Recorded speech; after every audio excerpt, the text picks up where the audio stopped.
374 കമ്പനികളിൽ നിന്ന് കേരളത്തിലേക്ക് 1,529 കോടി രൂപ നിക്ഷേപമായി വരുന്നു. അതായത് 1,00,000-ലക്ഷത്തിലധികം കോടി രൂപ കേരളത്തിലേക്ക് വരുന്നു. ഇനി കേരളം സ്വർഗരാജ്യമാകാൻ പോകുന്നു. കേരളം വ്യവസായ സൗഹൃദമല്ല എന്ന് ആരാണ് പറയുന്നത്? ഇവിടെ കച്ചവട സൗഹൃദമാണ്, നിക്ഷേപങ്ങൾ ഒഴുകി ഒഴുകി വരുന്നു എന്നാണ് സർക്കാരും അതുപോലെ മാധ്യമങ്ങളും പറയുന്നത്. പ്രത്യേകിച്ച് ദേശാഭിമാനി പറയുന്നത്. ദേശാഭിമാനി അതിനെ ഒന്നുകൂടി ഒന്ന് പൊലിപ്പിച്ച് 1.529 ലക്ഷം കോടിയാക്കി മാറ്റി. അതിന്റെ വലിപ്പം ദേശാഭിമാനിക്ക് അറിയാത്തതാണോ എന്നറിയില്ല.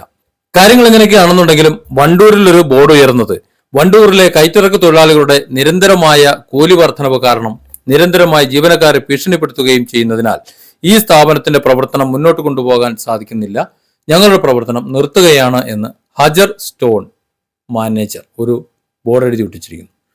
അതായത് ഇവിടെ വ്യവസായ കേരളമാണ്, അതുപോലെ വ്യവസായ സൗഹൃദമാണ് എന്നൊക്കെ പറയുമ്പോഴും ആ രീതിയിൽ പ്രചരണം നടത്തുന്നവരുടെ, വെറുതെ പ്രചരിപ്പിക്കുന്നവരുടെ തൊഴിലാളി യൂണിയനുകൾ ഇവിടെയുള്ള വ്യവസായ കച്ചവട സ്ഥാപനങ്ങൾ ഓരോന്നായി പൂട്ടിക്കെട്ടുന്ന അവസ്ഥയാണ്. ഹജർ മാനേജ്മെന്റുമായി സംസാരിച്ച ആ ഓഡിയോ ശകലം നമുക്ക് കേൾക്കാം. എന്നിട്ട് നമുക്ക് തീരുമാനിക്കാം ഈ പറയുന്നതൊക്കെ നടക്കുന്ന കാര്യമാണോ, ലക്ഷം കോടി രൂപ ഇവിടെ വരുമോ എന്ന്. ഫർസീന് ഈ സ്ഥാപനത്തിന്റെ ആരാണ്? സൂപ്പർവൈസർ ആയിട്ട് വർക്ക് ചെയ്യുന്ന ആളാണ്. അവിടുത്തെ മാനേജറായിട്ടും ഞാൻ തന്നെയാണ്. ഓക്കെ. ഇപ്പൊ സ്ഥാപനം വർക്ക് ചെയ്യുന്നുണ്ടോ? ഇല്ല, ഇപ്പൊ സ്ഥാപനം നമ്മൾ പൂട്ടിട്ടിരിക്കുകയാണ്. എന്താ അത് പൂട്ടാൻ കാരണം എന്താണ്? പൂട്ടാൻ കാരണം എന്താന്ന് വെച്ചാല് ഇപ്പൊ തൊഴിലാളികൾ അവിടെ നമുക്ക് ലോഡ് കയറ്റി തരുന്നില്ല, അവിടെ ഇറക്കി തരുന്നില്ല. നമ്മൾ അവിടേക്ക് വന്നില്ലല്ലോ, ലോഡ് ഇപ്പൊ നമ്മള് മടക്കി അയച്ചു. അപ്പൊ അവർക്ക് ചാർജ് കൂട്ടി വേണം എന്നാണ് അവര് പറയുന്നത്. സ്റ്റോണിന്റെ മേഖലയിൽ സാധാരണ അന്വേഷിച്ചാൽ അറിയാം, ഒരു സ്ക്വയർ ഫീറ്റിന് 2 രൂപയുടെ ലോഡ് കയറ്റാനും ഇറക്കാനും നമ്മൾ കൊടുക്കുന്നത് എല്ലാരും. സ്ക്വയർ ഫീറ്റിന് 2 രൂപ. 2 രൂപ. പിന്നെ നമ്മൾ മാറ്റി കയറ്റാണെങ്കിൽ 3 രൂപയാണ്. വലിയ വണ്ടിയിൽ എടുത്തിട്ട് ചെറിയ വണ്ടിക്ക് വെച്ചിട്ട് പിന്നെ സൈറ്റിൽ കൊണ്ടുപോയി അവിടെ ഇറക്കുന്നതിന് 3 രൂപയും പിന്നെ ഡയറക്റ്റ് ഇറക്കുന്നത് 2 രൂപയാണ് സാധാരണ നമ്മള് പൈസ കൊടുക്കുന്നത്. ഏതാ യൂണിയന്? CITU. ഇപ്പൊ അവർ എത്ര കൂലി ചോദിക്കുന്നേ? പിന്നെ അവര് ചോദിക്കുന്നത് ഇപ്പോ അവർക്ക് 420 വേണം എന്നാണ് അവർ പറയുന്നത്. 420 ഈ സ്റ്റോൺ ഇറക്കുന്നതിന് 420 വേണമെന്നാണ് പറയുന്നത്. 420 നമ്മൾ കൊടുക്കാന്നുണ്ടെങ്കിൽ അവർക്ക് 5 രൂപ ആവും. 5 രൂപ. 2 രൂപ കൊടുക്കുന്നത് സാധാരണ 2 രൂപ കൊടുക്കുന്നത് ഇപ്പൊ ഓൾറെഡി 3.5 രൂപ കൊടുക്കുന്നുണ്ട്. ഇനി അവർക്ക് 5 രൂപ ആക്കി കൊടുക്കാന്നുണ്ടെങ്കിൽ നമ്മൾ സ്റ്റോണിന്റെ വില നമ്മൾ കൂട്ടേണ്ടി വരും. അപ്പൊ പിന്നെ നമുക്ക് വേറെ വഴിയില്ല, സ്ഥാപനം പൂട്ടല്ലാതെ. നമ്മൾ ഒറ്റയടിക്ക് വന്ന് സാധനം വാങ്ങുമല്ലോ, 5-6 ഷോപ്പിൽ റേറ്റ് അന്വേഷിച്ചിട്ടാണല്ലോ അവര് വരിക. അപ്പോ നമ്മുടെ ഷോപ്പിന്റെ ഒരു 2 കിലോമീറ്റർ അപ്പുറത്തിന് വേറെ ഷോപ്പുണ്ട്. അവിടെ ഈ വാണിയമ്പലം അവിടുത്തെ പോട്ടർമാരാണ് അവിടെ അവർക്ക് അൺലോഡ് ചെയ്ത് കൊടുക്കുന്നത്. അപ്പൊ ഇവിടത്തെക്കാളും 2 രൂപ കുറവായിരിക്കും അവിടെ. അതായത് നമ്മള് 50 രൂപക്ക് വിൽക്കുന്നത് അവരെ 40 രൂപക്ക് കിട്ടും. അപ്പൊ കസ്റ്റമേഴ്സ് ഒക്കെ അവിടെ പോയിട്ടാണ് സാധനം എടുക്കുന്നത്. ഇതിപ്പോ പൂട്ടിട്ട് ഇപ്പൊ എത്രയായി? പൂട്ടിട്ട് ഇപ്പൊ ഒരു 4 ദിവസമായി. 3 ദിവസം ഞങ്ങൾ ബോർഡ് വെച്ചിട്ട്, ബോർഡ് വെക്കുന്ന 2 ദിവസം മുമ്പ് തന്നെ ഞങ്ങള് പൂട്ടാൻ തീരുമാനിച്ചിട്ടുണ്ട്. 2 ദിവസങ്ങളൊന്ന് അവർക്ക് സഹകരിച്ചു കൊടുത്തു. അവര് കയറ്റി തരുമോ എന്നുള്ള ഞങ്ങള് പരാതിയും കാര്യങ്ങളൊക്കെ ആയിട്ട് മുമ്പോട്ട് പോയി സംസാരിച്ചു നോക്കി. ഒരു നടപടികളും കാര്യങ്ങളൊന്നും അവരെടുത്തിട്ടില്ല.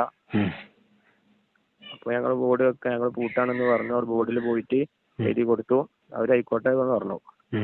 തുറക്കണം, ഞങ്ങള് റേറ്റ് അഡ്ജസ്റ്റ് ചെയ്ത് തരാന്നൊന്നും പിന്നെ യാതൊരു സംസാരം ഇല്ല. ഇല്ല അവരെ മൊത്തത്തിലുള്ള ഈ പാർട്ടിപരമായിട്ടുള്ള ആൾക്കാരൊക്കെ വന്നിട്ട് നമ്മളോട് സംസാരിച്ചിരുന്നു. അവരായിട്ട് സംസാരിക്കാന്നൊക്കെ പറഞ്ഞിട്ട്, പക്ഷെ തീരുമാനങ്ങളൊന്നും ഉണ്ടായിട്ടില്ല.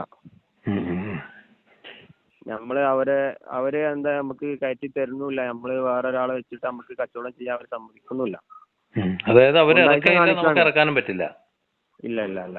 കസ്റ്റമേഴ്സ് വരികയാണെങ്കിൽ നമുക്ക് ഒരു സ്റ്റോൺ അവർക്ക് വണ്ടിക്ക് വെച്ച് കൊടുക്കാന്നുണ്ടെങ്കിൽ അവർ വന്നിട്ട് കൊണ്ടാഴ്ച കാണിക്കാണ്, ഭീഷണിപ്പെടുത്താണ്. നമ്മളെ കയറ്റാൻ സമ്മതിക്കില്ല. ഇല്ല.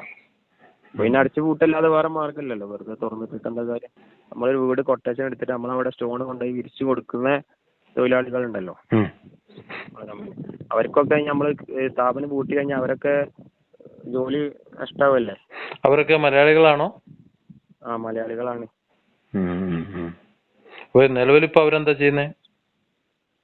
അവരിപ്പോ നമുക്ക് ഇപ്പോ രണ്ട് സൈറ്റ് വർക്ക് നടന്നുകൊണ്ടിരിക്കുന്നുണ്ട്. അത് തീർന്നു കഴിഞ്ഞാൽ പിന്നെ അവർക്ക് ഇനി സൈറ്റ് ഉണ്ടാവില്ല. നമ്മള് 7 ലക്ഷം രൂപന്റെ ഗ്രാനൈറ്റ് അവിടെ കൊണ്ടുവന്ന് ഇറക്കാൻ വേണ്ടിട്ട് ഒന്ന് അവര് ഇറക്കി തരാന്ന് അവര് നോട്ടീസ് അയച്ചിരുന്നു. അത് കണ്ടിട്ടാണ് നമ്മള് ബാംഗ്ലൂരിൽ നിന്ന് ഗ്രാനൈറ്റ് വണ്ടി വന്നത്. അപ്പൊ ആ വണ്ടി അവിടെ എത്തിയപ്പോ അവര് ഇറക്കൂലെന്ന് പറഞ്ഞു. അപ്പൊ നമ്മള് വണ്ടി തിരിച്ചയച്ചു. അതിന്റെ നഷ്ടം വേറെ. അതിന്റെ നഷ്ടം വേറെയാണ്. അപ്പൊ വണ്ടൂരിലെ സ്ഥാപനം തൽക്കാലം പൂട്ടാൻ തീരുമാനിച്ചു. വണ്ടൂർ ഒരുപാട് സ്ഥാപനങ്ങൾ പൂട്ടിയിട്ടുണ്ട്. ഇന്നലെ ഇപ്പോ ഹൈടെക് എന്ന ഒരു ഹോളോബിക്സിന്റെ ഒരാൾ വിളിച്ചിരുന്നു ഇന്നലെ. അദ്ദേഹം പറഞ്ഞത് ഇതാണ്, ഇവരെ തൊഴിലാളികളെ മൂലം നമുക്ക് വണ്ടൂര് ഏരിയയിൽ ഒരു സ്ഥാപനം തുടങ്ങാൻ വളരെ ബുദ്ധിമുട്ടാണ്, അതുകൊണ്ട് അദ്ദേഹം അടച്ചുപൂട്ടി എന്നൊക്കെയാണ് അദ്ദേഹം പറഞ്ഞത്. നമ്മളത് ടൈൽസ് ഇറക്കി നോക്കി, ഒന്ന് ഡെവലപ്പ് ആവുമോ നോക്കാൻ വേണ്ടിട്ട്. അപ്പൊ ടൈൽസും ഇവർക്ക് ചാർജ് കൂടുതലാണ്. അപ്പൊ നമ്മൾ ടൈൽസ് ഒഴിവാക്കി. നമ്മളെ സ്ഥാപനത്തിലെ പ്ലോട്ട് ഏകദേശം കുറെ നമ്മൾ കുറച്ചു. നമുക്ക് വാടക കുറച്ച് കിട്ടാൻ വേണ്ടിട്ട്. അതേപോലെ നമ്മളെ സ്റ്റാഫിന് നിൽക്കാൻ വേണ്ടിട്ട് കമ്പനികളൊക്കെ റൂമൊക്കെ തന്നിരുന്നു. അതൊക്കെ കമ്പനി വെട്ടി കുറച്ചു. സ്ഥാപനം നഷ്ടത്തിലായിട്ട് ശമ്പളം വെട്ടി കുറച്ചു. നമ്മളെ തൊഴിൽ നഷ്ടപ്പെടും. ബോർഡ് വെച്ചിട്ട് തൊഴിലാളികളും തൊഴിലാളി നേതാക്കളും വന്നിരുന്നോ പൂട്ടുകയാണെന്നുള്ളത്?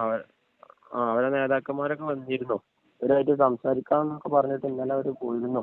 നമ്മളോട് വണ്ടൂരിലുള്ള ഒരുപാട് ആൾക്കാർ മുമ്പ് ഇങ്ങനെ സ്ഥാപനം തുടങ്ങിയ ഒരുപാട് ആൾക്കാർ നമ്മൾ കണ്ട് സംസാരിച്ചിരുന്നു. ഈ വണ്ടൂര് സ്ഥാപനം തുടങ്ങി കഴിഞ്ഞാൽ എനിക്ക് ഇങ്ങനെ ഗതി വരും എന്നൊക്കെ പറഞ്ഞിട്ട് അവരിപ്പോ ഞങ്ങൾക്ക് വിളിക്കണ്ട്. അതുകൊണ്ട് അന്ന് നമ്മൾ പറഞ്ഞില്ലായിരുന്നോ ഇവിടെ തുടങ്ങണ്ടെന്ന്. Different angles. Don't forget to subscribe and support this channel.